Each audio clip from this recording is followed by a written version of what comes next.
Hello guys, Andrew here. Welcome back to Drew Tutorial. And in this video, I'm going to show you how to download your transaction history on TaskRabbit. Once you're inside your TaskRabbit account, click on account on the upper right hand side.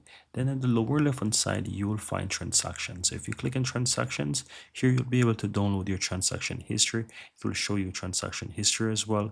And you'll be able to just quickly click and download, choose time. Let's say for example you download for 2025. You can choose if you want to download as a CSV or PDF. Choose whatever. I'm going to choose PDF for example, and then you will see that it says please wait, we'll retrieve your data, and then obviously it will basically give you the option to download it, right?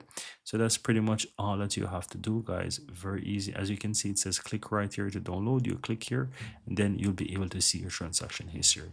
As this is a new account, guys, I'm not able to see any transaction, but in your case you'll be able to see the transactions right here, and you can just simply click and download on the upper right. And as you can see, you can save it to your computer from here, and that's all there is to it. Very easy and very simple.